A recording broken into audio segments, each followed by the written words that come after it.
Bukan Martin Paes, kiper keturunan ini siap turun di laga Timnas Indonesia versus Vietnam.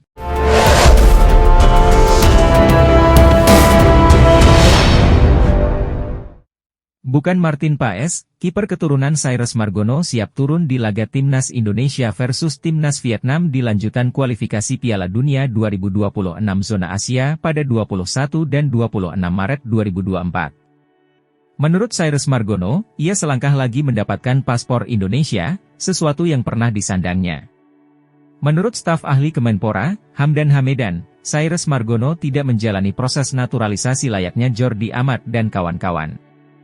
Berdasarkan peraturan pemerintah nomor 2 tahun 2007, Cyrus Margono bisa mendapatkan kembali kewarganegaraan Indonesia yang pernah dipegangnya.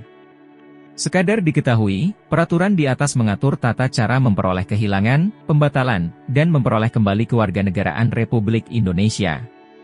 Menurut Undang-Undang Republik Indonesia Nomor 12 Tahun 2006 tentang Kewarganegaraan Republik Indonesia Pasal 6, anak yang berkewarganegaraan ganda setelah berusia 18 tahun atau telah kawin, bisa memilih salah satu kewarganegaraan. Berhubung Cyrus Margono anak yang lahir dari kewarganegaraan ganda, Amerika Serikat dan Indonesia, ia bisa memilih salah satu negara. Singkatnya, setelah melalui proses mendapatkan kewarganegaraan yang panjang alias sejak tahun lalu, Cyrus Margono selangkah lagi kembali mendapatkan paspor Indonesia. Di akun Instagramnya, Cyrus Margono tak sabar memperkuat Timnas Indonesia. Ia bahkan sudah menyiapkan sepatu yang bertuliskan inisial namanya, CM93, dan bendera Indonesia. Saya tidak sabar mengenakan sepatu bola ini, bertuliskan inisialnya namanya, CM93, plus bendera Indonesia. Dan saya senang untuk mengabarkan bahwa proses saya hampir selesai. Sudah beberapa minggu sejak dokumen saya sampai di Setnek, dan kita sudah sangat dekat, bendera Indonesia, kata Cyrus Margono di akun Instagramnya, @margono. Terima kasih banyak kepada Pak Hamdan Hamedan atas dukungannya setiap hari. Saya sangat menantikan saat saya bisa menerima identitas Indonesia saya lagi, insya Allah, lanjutnya.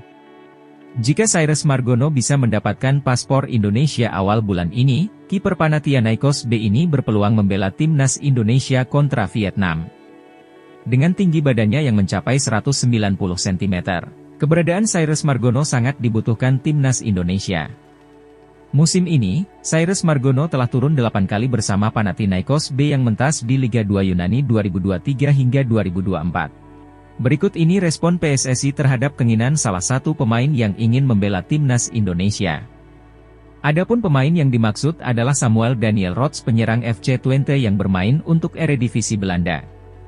Bermain di kasta tertinggi sepak bola Belanda membuat pernyataan dari Samuel Rots mendapat sorotan dari masyarakat Indonesia. Samuel Daniel Rots memang jadi salah satu nama baru yang paling diinginkan warganet tanah air untuk membela Timnas Indonesia. Pemain yang memiliki segudang pengalaman di salah satu kompetisi terbaik di Eropa ini dinantikan untuk membela Timnas Indonesia. Untuk membela Timnas Indonesia, Samuel Rots sendiri harus menempuh jalur naturalisasi terlebih dahulu. Ketua Umum PSSI, Erick Thohir, mengaku terbuka dengan peluang untuk menaturalisasi Samuel Daniel Rots. Kemungkinan ini juga terbuka untuk para pemain lain yang memiliki darah Indonesia sesuai regulasi FIFA. Jadi, siapapun yang punya darah Indonesia yang merupakan persyaratan FIFA, PSSI akan terbuka, kata Erick Thohir. Saya dengar ada pemain grade A yang bermain di kasta tertinggi Liga Belanda ingin bela Timnas Indonesia. Namun sang pemain belum mengontak saya sampai sekarang, saya masih menunggu. Banyak pemain keturunan yang menyatakan ingin bela Timnas Indonesia, entah lewat Instagram, TikTok dan sosial media lainnya. Saya cukup menikmati rumor seperti ini, setidaknya hal seperti ini bisa membuat negara lain memperhitungkan kekuatan Timnas Indonesia. Jadi nikmati saja, saya, PSSI, dan Coach Shin Tae-yong akan memberikan yang terbaik untuk kemajuan Timnas Indonesia, pungkas Erick Thohir. Striker keturunan Indonesia, Samuel Daniel Rots kirim kode bersedia bela Timnas Indonesia. Striker keturunan Indonesia Belanda, Samuel Daniel Rots mengaku bersedia membela Timnas Indonesia. Diketahui Timnas Indonesia sampai saat ini kesulitan mencari sosok penyerang alias pemain nomor 9 di lini depan. Namun kali ini, ada sosok striker keturunan Indonesia, yang mengaku siap membela Timnas Indonesia. Ia adalah Samuel Daniel Rots, pemain FC Twente yang bermain di Eredivisie Liga Utama Belanda. Ia lahir di Groenlo, Belanda 25 Juli 2001, pemain berusia 22 tahun sudah bermain sebanyak 20 kali dengan mencetak 2 gol dan 7 assist di musim ini. Pemain yang memiliki tinggi 180 cm tersebut memiliki darah keturunan Indonesia dari kakek sang ayah yang berasal dari Palembang. Samuel Daniel Rots terlihat sudah mulai mengikuti perkembangan sepak bola Indonesia. Ketika ditanya salah satu netizen Indonesia di kolom komentar Instagram, apakah dirinya ingin membela timnas Indonesia, tampaknya dia sangat antusias. "Apakah kamu punya tekad untuk membela Indonesia suatu hari nanti?" tanya Ilham Nur. "Tentu, karena kakek saya lahir di Indonesia, dan dari sanalah keluarga saya berasal. Saya tahu betapa berartinya sepak bola bagi masyarakat Indonesia," balasnya. Dia sendiri terlihat sudah mengikuti laman Instagram PSSI dan Ketua Umum PSSI Erick Thohir. Pada beberapa waktu lalu Ketum PSSI menyampaikan bahwa pemain keturunan yang ingin membela timnas Indonesia bisa mengirimkan pesan pribadi lewat Instagram. Bicara tentang proses naturalisasi, Samuel Daniel Rots bisa diproses untuk mendapatkan status WNI. Meski belum ada langkah pasti, proses naturalisasi Samuel Daniel Rots ada di tangan Shin Tae-yong. Pelatih asal Korea Selatan ini berwenang untuk memberikan rekomendasi agar Samuel Daniel Rots bisa segera diproses untuk bisa membela timnas Indonesia. Media Malaysia soroti Shin Tae-yong yang segera amankan 4 pemain keturunan di timnas Indonesia. Media Malaysia, Makan Bola, menyoroti Shin Tae-yong yang segera mengamankan 4 pemain keturunan tambahan di timnas Indonesia. Makan Bola menilai rencana Shin Tae-yong dan PSSI mendatangkan pemain keturunan merupakan ancaman atau tekanan bagi pemain lokal. Shin Tae-yong kejar 4 pemain Belanda, keturunan, lagi, tekanan pada pemain lokal, tulis judul artikel Makan Bola yang diterbitkan Senin, 5 Februari 2024. Makan Bola mengeluarkan pemberitaan di atas setelah mengambil informasi dari unggahan akun Twitter alias X Asian Football.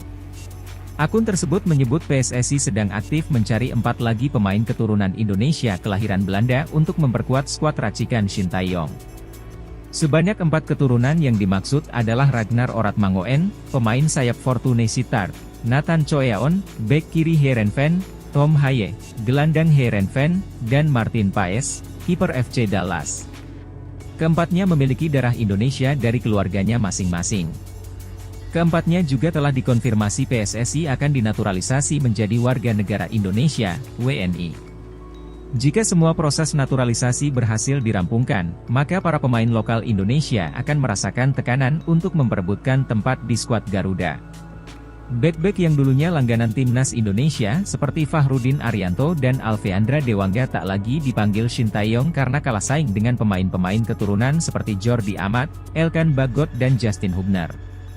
Meski begitu, kehadiran pemain-pemain keturunan nyatanya mendongkrak performa timnas Indonesia.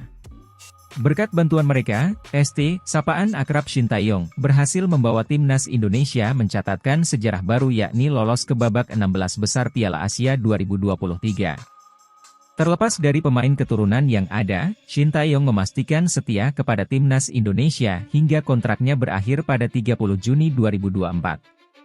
Pelatih asal Korea Selatan itu dikabarkan akan memperpanjang kontraknya dengan PSSI hingga 2027.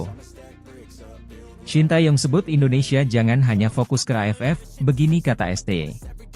Shin Tae-yong menyebut timnas Indonesia jangan hanya fokus kepada persaingan di level Asia Tenggara atau AFF. Menurut pelatih 53 tahun itu, timnas Indonesia memiliki potensi bersaing di level Asia, meski tidak dapat dicapai lewat cara yang instan. Sekadar diketahui, banyak pencinta sepak bola tanah air yang mendorong Shin Tae-yong segera memberikan trofi kepada timnas Indonesia. Ajang Piala AFF dinilai sebagai turnamen yang paling realistis untuk dimenangkan Shin Tae-yong. Semenjak ditunjuk sebagai pelatih timnas Indonesia pada Desember 2019, Shin Tae-yong 2 kali memimpin skuad Garuda di Piala AFF. Hasilnya, timnas Indonesia finish runner-up pada 2020 dan rontok di semifinal 2 tahun berselang. Meski gagal di AFF, ada sejumlah pencapaian yang dicetak Shin Tae-yong bersama timnas Indonesia. Salah satu pencapaiannya adalah meloloskan timnas Indonesia untuk pertama kalinya ke Piala Asia dalam 17 tahun terakhir. Di Piala Asia 2023 pun, Shin Tae-yong mencetak pencapaian lain. Untuk pertama kalinya sepanjang sejarah, timnas Indonesia lolos ke fase gugur Piala Asia. Hanya saja, tidak semua mengapresiasi pencapaian Shin Tae-yong di atas. Masih banyak yang berpandangan trofi di atas segalanya, sesuatu yang belum diraih pelatih asal Korea Selatan itu bersama timnas Indonesia. Mungkin saat ini kita belum mencapai level Asia, tapi kita masih bisa mengejar. Saya sempat bicara kepada Ketua Umum PSSI bahwa kita jangan hanya fokus ke AFF supaya Indonesia bisa punya mimpi yang lebih besar, kata Shin Tae-yong. Memang saat ini belum meraih prestasi terbaik, tapi sedikit demi sedikit kita pasti berkembang lebih baik dan suatu saat kita bisa bersaing di level Asia, lanjut Shin Tae-yong. Dibantu dengan sejumlah pesepak bola jempolan yang berkarier di luar negeri, timnas Indonesia bisa menjadi tim yang menakutkan. Jangankan memenangkan trofi Piala AFF, melihat timnas Indonesia menembus fase akhir Piala Asia dan kualifikasi Piala Dunia zona Asia hanya masalah waktu saja. Chance here perhaps to try and level the score. Great cross in from Ferdinand.